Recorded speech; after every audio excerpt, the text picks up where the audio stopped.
अगर आप पेरेंट हैं और आपके घर में बेटी है और बेटी की उम्र अगर 9 से 14 साल के बीच में है तो ये वीडियो आपको सीरियसली देखना ही चाहिए। अगर आप नहीं देखेंगे तो हो सकता है कि आपके बच्चे का भविष्य एकदम खराब हो जाए। मैं बात ये कर रहा हूं कि आपका जो जनरेशन है, आने वाला जनरेशन, वो आए ना कभी। एक ऐसी प्लानिंग ऑलरेडी हो चुकी है, लॉन्च हो चुकी है भारत में, जिस प्लानिंग के तहत छोटे बच्चों को एचपीवी वैक्सीन दिलाया जाने लगा है, ह्यूमन पेपिलोमा वायरस वैक्सीन। और बोला यह जा रहा है कि ये वैक्सीन बच्चों को इसलिए लगा रहे हैं, लड़कियों को, ताकि आगे चल के उनके सर्वाइकल कैंसर होने के चांसेस ना रहे। ये बहलाया जा रहा है, जबकि सच्चाई ये है कि एचपीवी वैक्सीन अभी इसलिए लगा रहे हैं ताकि आगे चल के ये लड़कियां जब बड़े हों तो वो बच्चे पैदा करने लायक हो ही ना और इनफर्टाइल हो जाए। तो ये बात जो मैं आपको बता रहा हूं, ये सबूतों के साथ आज से 2 साल पहले ऑलरेडी मैंने बता चुका था और तब मैंने जिक्र किया था एक छोटी सी कहानी का। वो कहानी मैं आपको थोड़ा सा बता देता हूं। आपने सुना होगा नेकेड एम्परर सिंड्रोम, मतलब नंगा राजा सिंड्रोम हिंदी में बोले तो। एक प्रचलित कहानी है जहां पे एक राजा को बहका के 2 ठग ये समझा देते हैं कि हम आपके लिए ऐसे कपड़े लेके आएंगे जो आप जब पहनेंगे तो जो लोग बुद्धिमान हैं उनको आपको उन्हीं को वो कपड़ा दिखाई देगा, और जो बुद्धिमान नहीं है, बेवकूफ हैं, तो उनको आपका पहना हुआ कपड़ा नहीं दिखाई देगा। एक्चुअली उन्होंने कुछ भी नहीं पहनाया और राजा को नंगा ही छोड़ दिया और राजा को बोला कि आपने कपड़े पहन लिए हैं लेकिन ये कपड़ा दिखाई उसको देगा जो बुद्धिमान है। तो राजा को एहसास हुआ कि मैंने कुछ पहना नहीं, लेकिन वो सोचता है कि अगर मैं बोल दूं कि मुझे तो कोई कपड़ा दिख नहीं रहा है, मैं तो नंगा दिखाई दे रहा हूं, तो लोग सोचेंगे कि ये तो बेवकूफ है। तो इसलिए राजा बोलता है हाँ भाई, मैं तो कपड़ा पहना, मुझे दिखाई दे रहा है।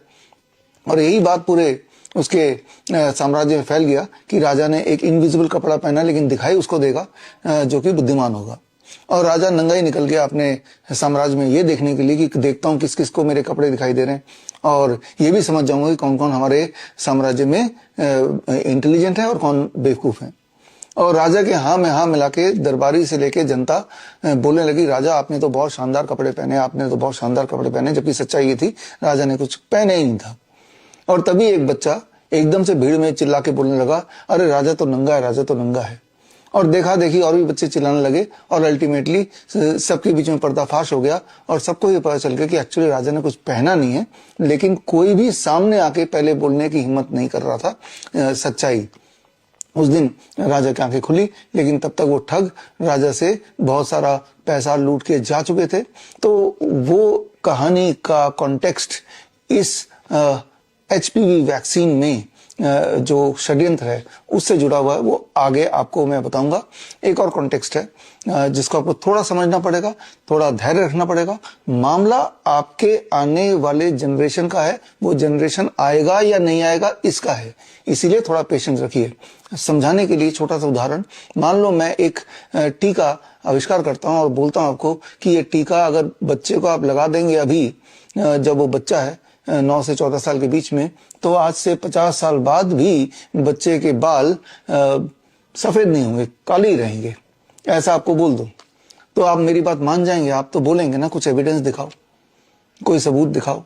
जिन बच्चों ने आज से 50 साल पहले लगाया हो और वो आज 50 साल के हो गए हों तो उनके बाल काले होने चाहिए, फिर ये सारा आप मामला पूछेंगे।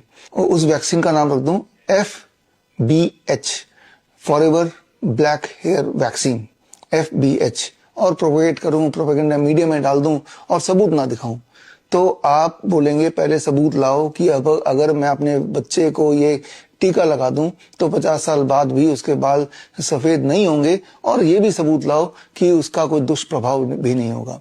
ये दोनों सबूत अगर मैं आपको दे पाता हूं तो ही आप अलाउ करेंगे शायद कि चलो मेरे बच्चे को भी ये टीका लगा दो, क्योंकि कौन चाहेगा कि उसके बच्चे का कभी ना कभी बाल सफेद भी हो, राइट। तो खैर ये दोनों कहानियों का जो कॉन्टेक्स्ट है, चाहे राजा वाली कहानी, चाहे ये इमेजिनरी वैक्सीन FBH वाली कहानी, सफेद बाल ना होने वाली कहानी, इनका क्या कॉन्टेक्स्ट है ये आपको आगे मेरे वीडियो में समझ में आएगा।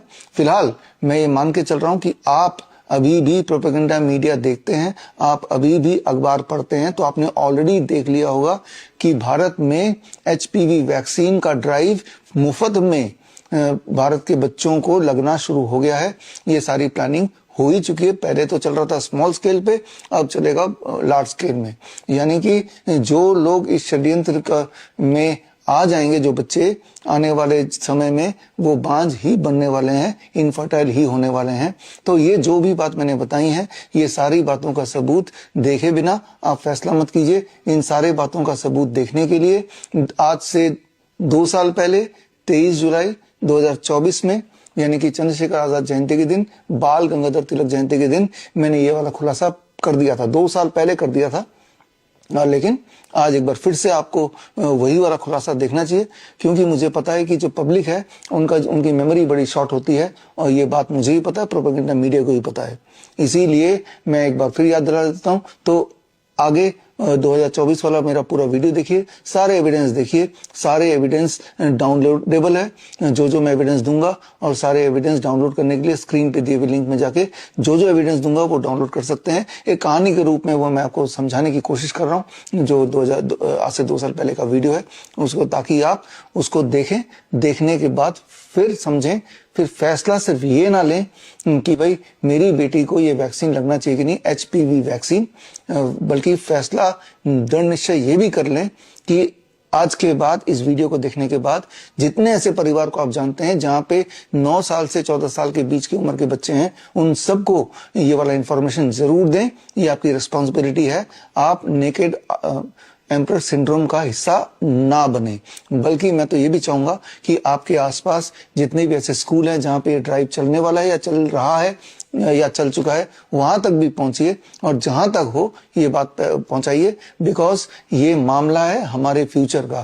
फ्यूचर ही नहीं रहेगा, क्योंकि आने वाले समय में अगर सारे बच्चों को, लड़कियों को अभी ये लग जाएगा, तो आने वाले समय में if most of the girls become infertile, जैसा कि पहले होता रहा है, सारे एविडेंस आगे आपको देखने को मिलेगा, तो फ्यूचर ही खत्म हो जाएगा, क्योंकि बच्चे ही पैदा नहीं होंगे, या पैदा होंगे तो विकलांग पैदा होंगे, और मल्टीपल अबॉर्शंस भी होने के चांसेस हैं, जैसा कि होता है। जिन लड़कियों ने आज से 10 साल पहले, 20 साल पहले ये वाला वैक्सीन लगाया था, उनके सारे एविडेंसेस आपको इसी वीडियो में आगे मेरे 2 साल पुराने वाला लेक्चर में देखने को मिलेगा। बड़े शांति से एक एक एविडेंस देखिए, उसे दोबारा से रिकन्फर्म कर लीजिए डाउनलोड करके, और फिर फैसला लीजिए। चुपचाप मत बैठ जाइए, फैसला लीजिए क्या करना है। एक मुहिम चलाइए ताकि हम अपने भविष्य को बचा पाएं। फिलहाल आप उस वीडियो को अभी देखिए। धन्यवाद। कहानी कुछ इस तरह से है कि एक खास तरह का टीका, इसका नाम है फॉरएवर ब्लैक हेयर टीका। एक टीका जो आपको लगाया जाएगा, छोटे बच्चों को लगाया जाएगा, 9 साल से 15 साल 14 साल के बीच के बच्चों को, खासतौर पे लड़कियों को, और ताकि आज से 20 साल बाद, 30 साल बाद, 40 साल बाद उनके सफेद बाल सफेद ना हो जाएं, वो काले ही रहें।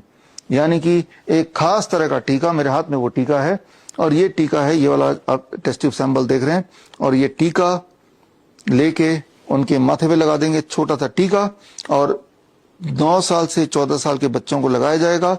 और एक्सपेक्टेशन ये है कि जब वो बड़े हो जाएंगे तब उनके बाल सफेद नहीं होंगे, वो काले ही रहेंगे। यानी कि फॉरएवर ब्लैक हेयर टीका, फॉरएवर ब्लैक हेयर टीका, FBH टीका। और उससे क्या होगा, उसका अंतिम रिजल्ट ये होगा, जो कि प्रोपेगेट किया जा रहा है, कि इससे बड़े होने के बाद उनके बाल, आज से 20 साल बाद उनके बाल सफेद नहीं होंगे, 30 साल बाद सफेद नहीं होंगे, वो काले रहेंगे, अगर अभी ये टीका लगा दो तो। इंपॉर्टेंट बात यह है कि ये टीका पहले से ही लग रहा है भारत में, और करीब 2009 में आंध्र प्रदेश में, गुजरात में कुछ 23,000 ट्राइबल लड़कियों को ये टीका लगाया गया, 23,000। और अभी जबकि आप ये लेक्चर मेरा सुन रहे हैं, भारत में, पंजाब में, तमिलनाडु में, सिक्किम में, दिल्ली में, महाराष्ट्र में, कम से कम 5 स्टेट्स में ये टीका मुफ्त में हजारों बच्चों को, लड़कियों को, 9 साल से 14 साल के बीच की लड़कियों को ये टीका ऑलरेडी लगाया जा रहा है, राइट नाउ ऑल्सो, जबकि आप ये लेक्चर सुन रहे हैं। और यही नहीं, ये टीका पिछले 20 सालों में लगभग 50 करोड़ छोटे बच्चों को लगा दिया गया है। तो एक सवाल दिमाग में आना स्वाभाविक है वो सवाल ये कि अगर 50 करोड़ बच्चों को लगा दिया गया, पिछले 20 साल से लगा ही रहे हैं, तो क्या उन बच्चों में 20 साल के बाद आज, जो कि उस वक्त अगर मान लो 10 साल के थे तो आज 30 साल के होंगे, तो क्या अब उनके बाल सफेद नहीं हो रहे हैं? तो रिजल्ट देखते हैं। इस तरह के बहुत सारे ट्रायल्स हुए हैं, ऑब्जर्वेशन स्टडी हुई है, रिजल्ट आपके सामने है, बट रिजल्ट तो बड़ा शॉकिंग है। और रिजल्ट ये कह रहा है कि बल्कि जिन लोगों ने ये टीका लगाया उनमें 44.6% सफेद बाल होने के चांसेस और बढ़ गए हैं, उल्टा हो गया है। अब एक सवाल अगर आपके दिमाग में आता है कि ये टीका लगाया जिन लोगों ने पिछले 20 सालों में, उनको कोई साइड इफेक्ट तो नहीं हुए? साइड इफेक्ट तो नहीं हुए, इसका जवाब बड़ा शॉकिंग है और जवाब सबूतों के साथ है। जवाब ये कि जिन लोगों ने लगाया, जिन बच्चों ने लगाया, 20 साल बाद पता चला कि उनमें 27% मिसकैरेज हो गया। यानी कि 100 में से 27% लड़कियां, राइट, बच्चे पैदा करने से पहले वो स्पॉन्टेनियस एबॉर्शन हो गया। आपको यहां पे समझना होगा, अगर हम यूएस की बात करें, डेनमार्क की बात करें, नॉर्मली वहां पे 9 से 10% स्पॉन्टेनियस एबॉर्शन होते हैं, मिसकैरेज होते हैं। लेकिन वो बच्चे जिन्होंने ये वाला टीका लगाया, उनमें जो मिसकैरेज का रेट है वो 10% की जगह 27.4% हो गया। यानी कि मिसकैरेज का रेट बढ़ गया। चाहे वो यूएस की बात करें, मिसकैरेज का रेट बढ़ गया, चाहे हम यूके की बात करें, तो इन सब देशों में, या डेनमार्क की बात करें, वो रेट बढ़ गया। लेकिन इसके अलावा इससे भयानक बात वो ये कि जिनके बच्चे पैदा भी हुए उनमें बहुत सारे बर्थ डिफेक्ट देखे गए। और इसके अलावा तीसरी बात चौंका देने वाली वो ये कि अधिकतर जो इस तरह के टीका लगाने वाली लड़कियां थी वो बांझ बन गई, वो इनफर्टाइल हो गई और उनमें ऑटो इम्यून ओवरी डैमेज हो गया। यानी कि वो बच्चा पैदा करने में अब सक्षम है ही नहीं। और अगर आप डेटा की बात करें तो यूं मानिए कि ये है यूनाइटेड स्टेट्स का ग्राफ देख रहे हैं। यूनाइटेड स्टेट में करीब 2006 में ये टीका इंट्रोड्यूस किया था और जो 2006 के बाद से अगर आप ध्यान से देखें तो जो बर्थ रेट है देश का वो धीरे धीरे कम होता जा रहा है। और सेम इज इन यूके में 2008 में ये टीका इंट्रोड्यूस किया गया था और टीका इंट्रोड्यूस करने के बाद यूके का बर्थ रेट भी जो ऊपर जाना था वो नीचे जाने लगा। तो इससे ये क्लियर हो जाता है कि ये टीका ना तो बालों को काले रखने में मदद कर रहा है, उल्टा ये टीका लड़कियों में बांझपन ला रहा है, इनफर्टिलिटी ला रहा है और उनको हमेशा के लिए बांझ या इनफर्टाइल कर दे रहा है। तो ऐसा क्यों हो रहा है, इस बात को समझना चाहते हैं तो इस टीका में एक खास तरह का केमिकल मिला दिया गया है। वो केमिकल है बोरेक्स। बोरेक्स एक खास तरह का केमिकल है, ये अगर आपके बॉडी में चला जाता है तो आप इनफर्टाइल बन सकते हैं। ऐसा ये सारे रिसर्च पेपर है जो आप देख सकते हैं। अब सवाल ये आता है, जबकि ये टीका किसी काम का नहीं है और इससे बांझपन आ सकता है, पॉपुलेशन डीकंट्रोल हो सकता है, तो इस टीका को परमिशन एफडीए ने क्यों दी? इसके पीछे भी एक षड्यंत्र है, इसके पीछे भी एक चालाकी है। वो चालाकी आपको समझना होगा। चालाकी ये कि अगर मैं इसके उदाहरण से बताऊं कि जब भी कभी कोई नया दवा या नया टीका या नया कोई एक मेडिकल ट्रीटमेंट आता है तो तब लोगों तक पहुंचाने से पहले उनका ट्रायल होता है। ट्रायल में ये देखा जाता है कि क्या ये टीका प्रभावशाली है, नंबर 1। नंबर 2, क्या इसका कोई साइड इफेक्ट तो नहीं है। तो उसके लिए ट्रायल के लिए लोगों को इनवाइट किया जाता है कि कौन लोग ट्रायल में पार्टिसिपेट करना चाहते हैं, उनको बहुत पैसे देते हैं और ट्रायल में मान लो 1000 लोग पार्टिसिपेट करते हैं, उनमें से 500 लोगों को टीका दिया गया और 500 लोगों की टीका की जगह प्लेसेबो मतलब उसमें कुछ भी नहीं है, उसमें सिर्फ पानी है, वो दिया गया। और ना तो साइंटिस्ट को पता है ना इन्हीं लोगों को पता है कि हमें टीका मिला असली वाला या हमें प्लेसेबो मिला है। अब देखा जाता है कि भाई अगर 2 साल बाद हम देखते हैं कि कितने लोगों के बाल अभी भी काले हैं टीका ग्रुप में in comparison to placebo group. 2 साल बाद इनमें कोई साइड इफेक्ट है कि नहीं और इनमें कोई साइड इफेक्ट है कि नहीं जिन्होंने कुछ नहीं लिया था।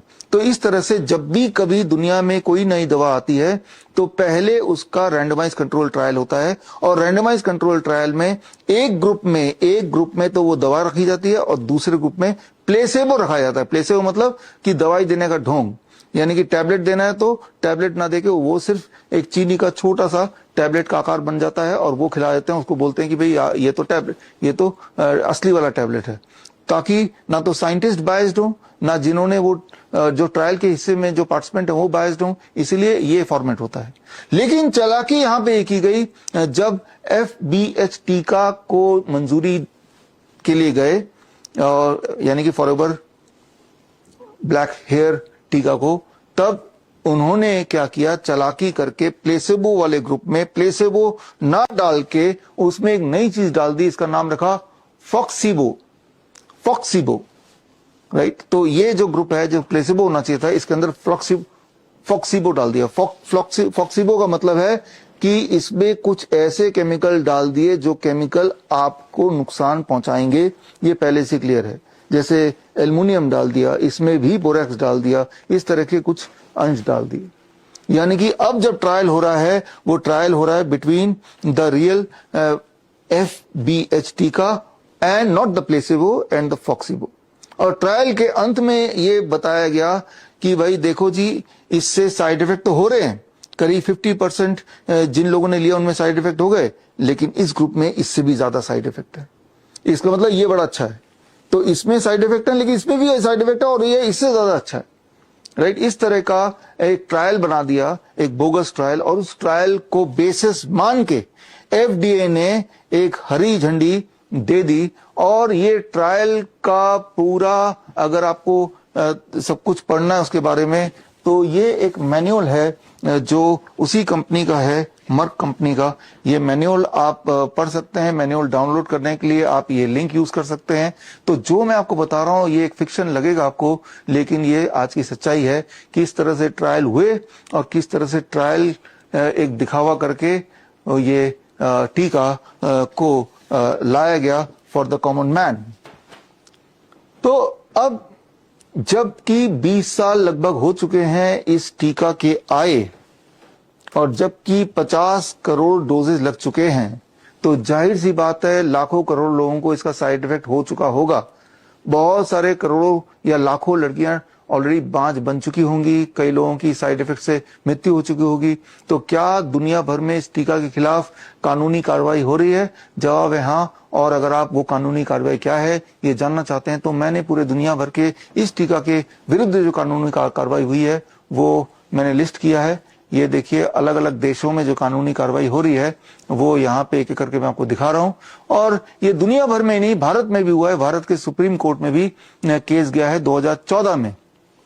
ये डेट 2014 30 जून 27 टू 30 जून 2014 का ये आप देख रहे हैं, और ये लिंक के माध्यम से वो कानूनी कार्रवाई आप देख सकते हैं। लेकिन अब 10 साल हो गए हैं भारत में सुप्रीम कोर्ट में इस टीका के खिलाफ कानूनी कार्रवाई होते हुए, लेकिन हुआ क्या? हुआ वही जो हमेशा होता रहता है।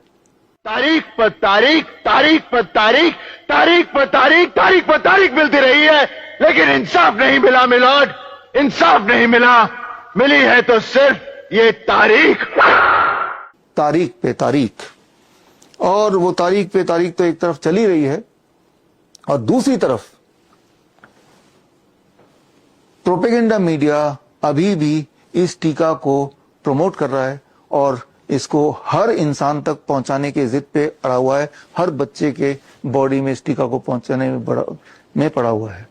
आए दिन आप सब ने इस टीका के प्रमोशन दरबारी और सिलेक्टेड प्रजा के माध्यम से आप तक पहुंचाया है, आपने देखा है। लेकिन अगर आप बोलते हैं कि टीवी में ऐसा कोई टीका के बारे में हमने सुना नहीं, टीवी में ऐसा किसी को बोलते हुए सुना नहीं, तो अभी आपकी आंखें खुल जाएंगी और किस चीज की मैं बात कर रहा हूं आपको समझ आ जाएगा। लेकिन यहां जरूरत है चतुर रामालिंगम का वो ट्विस्ट। चतुर इस सदमे से रिकवर करता, उससे पहले रैंचो ने उसकी स्पीच के चंद शब्द बदल डाले, जैसे चमत्कार बन गया बलात्कार। पिछले 32 साल से इन्होंने निरंतर इस कॉलेज में बलात्कार पे बलात्कार किया। तो जिस तरह से रैंचो ने चतुर रामालिंगम के साथ एक छोटा सा छल किया था, ठीक उसी तरह से आपको सारा कुछ समझाने के लिए मैंने एक छोटा सा प्लान बनाया था। और वो प्लान ये कि जहां जहां मैंने बोला फॉरएवर ब्लैक हेयर टीका, वो उस चीज को हटा दे, उसकी जगह लिख दीजिए FBH की जगह HPV वैक्सीन। और जहां जहां मैंने बोला सफेद बाल बीमारी, सफेद बाल, वो सफेद नहीं रहेगी, सफेद होगी नहीं, वहां वहां पे आप बीमारी का नाम रख दीजिए cervical cancer. I am sure अब आप रिलेट कर पा रहे होंगे। अगर आप प्रोपेगेंडा मीडिया देखते हैं, आप डेली अखबार पढ़ते हैं, तो ये खबरें कुछ ज्यादा ही प्रमोट की जा रही हैं कि HPV वैक्सीन बच्चों को लगाया जाएगा, लड़कियों को लगाया जाएगा, लगाया जा रहा है 9 साल से 14 साल के बच्चों को, ताकि बड़े होने पे उनको सर्वाइकल कैंसर ना हो जाए। अभी वैक्सीन लगा लो, जब 30 साल 40 साल के हो जाओगे तब आपको सर्वाइकल कैंसर नहीं होगा। ऐसा प्रिटेंड किया जा रहा है कि हम तो आप बच्चे की भलाई चाहते हैं, उनकी जान बचाना चाहते हैं तब के लिए, ताकि अभी हम कुछ करें ताकि तब दिक्कत ना हो। जबकि मैंने आपको ऑलरेडी दिखा दिया कि इस सर्वाइकल कैंसर के वैक्सीन, HPV वैक्सीन के अगेंस्ट जो सच्चाई क्या है, उसके सारे आंकड़े विद ऑल द रिपोर्ट्स मैंने आपके सामने पेश कर ही दिया। लेकिन इसके बावजूद भी क्यों ऐसा है कि ये प्रमोट हो रहा है अखबारों में, और बड़े बड़े लोग या जिन्हें हम बड़े मानते हैं वो खुल के इसका प्रमोशन कर रहे हैं। अगर आपको अब भी नहीं समझ आ रहा या आप रिकॉल नहीं कर पा रहे हैं प्रोपेगेंडा मीडिया में, या आप मीडिया देखते रही हैं, तो छोटा सा मैं आपको क्लिपिंग दिखाता हूं निर्मला सीतारमण का, जो कि फाइनेंस मिनिस्टर है, किस तरह से HPV वैक्सीन का प्रमोशन कर रही है। Cervical cancer vaccination. Our government will encourage vaccination for girls in the age group of 9 to 14 years for prevention of cervical cancer. अभी आपने निर्मला सीतारमण को देखा, और अब देखते हैं सुधा मूर्ति, जिन्होंने पार्लियामेंट में खड़े होके इसी खतरनाक डेडली HPV वैक्सीन का प्रमोशन किया। सुधा मूर्ति, जिनकी किताबें मैं और मेरी 10 साल की बेटी एक साथ पढ़ते हैं और उस किताबों से बहुत सारे ज्ञान लेते हैं, बहुत सारा इंस्पिरेशन लेते हैं। लेकिन अब इन किताबों की लेखिका सुधा मूर्ति कुछ ऐसा बोल रही हैं जो मेरे बच्चे को, क्योंकि वो भी 9 से 14 साल के ब्रैकेट में है, को आगे जाके इनफर्टाइल बना सकता है या बहुत सारी और बीमारियां ला सकता है। और इसके कंस्पिरेसी का जाने अनजाने, या तो मैं ये बोलूंगा नेकेड एम्प्रेस सिंड्रोम के तहत इसका हिस्सा बन रही हैं, और जो सारे एविडेंस उसको इग्नोर करके, आंख बंद करके पब्लिकली इसको प्रमोट कर रही हैं। और इस चीज से आपको समझ आ गया होगा कि किस तरह से हमारे समाज में नेकेड एम्प्रेस सिंड्रोम जन जन के अंदर एक बीमारी की तरह घुस गया है। There is a vaccination which is given to women, girls between the age of 9 to 14, known as the cervical vaccination, which can, if the girls take that, it can be avoided. May I request that to the House that we should incorporate that vaccination for the benefit of our girls, because prevention is better than cure. अभी तो मैंने बात की दरबारी की, लेकिन अब बात करता हूं कुछ प्रजा की। यहां तक कि बहुत सारे डॉक्टर्स जो बड़े बड़े पोजीशन पे हॉस्पिटल्स में हैं, वो भी HPV वैक्सीन को प्रमोट कर रहे हैं, मानो एक अमृत, एक रिवोल्यूशन आ गया है। लेकिन इस बीच शायद आज भी थोड़े से ऐसे लोग हैं हमारे देश में जो उस बच्चे की तरह हैं, उस बच्चे की तरह जो सच बोलने की जिन्होंने कसम खाई है। उनमें से एक ग्रुप का नाम मैं लूंगा, अवेकन इंडिया मूवमेंट। तो उन्होंने जब ऐसे डॉक्टरों को HPV वैक्सीन प्रमोट करते हुए देखा, तो उन्होंने इन्हीं में से कुछ डॉक्यूमेंट जो उन्होंने तैयार किए हुए थे डॉक्टरों को जब पेश किया कि इसके एविडेंस तो कुछ और कह रहे हैं, इसके एविडेंस तो ठीक उल्टा कह रहे हैं। तो देखिए, जब उन डॉक्टरों से कन्फ्रंट हुआ तो वो नेकेड एम्प्रेस सिंड्रोम से ग्रस्त वो डॉक्टर जो HPV वैक्सीन प्रमोट कर रहे थे, तो तब उनका जवाब क्या होता है, जरा इस क्लिपिंग को देखिए। ये जो वीडियो आया था उसमें लिखा था कि हमारी बच्चियों को आगे जाके प्रेगनेंसी नहीं होगी, उनकी ओवरी फेल होगी। There is no association with ovarian failure documented in the study. Yeah, ma'am, I have a question. Here you have mentioned that it does not affect fertility in women, the HPV vaccine. So whereas the Cervavax product insert itself is mentioning that no human studies have been done on fertility. Pregnancy, or you're trying to be pregnant, the vaccine is not to be given. Lactating mothers, no data has been done. So when there has been no trials and no study at all on the fertility of women after the HPV vaccine. On what basis can it be safe and effective? Secondly, worldwide there has been a major compensation program, because after vaccination, HPV vaccine, there has been ovarian failure.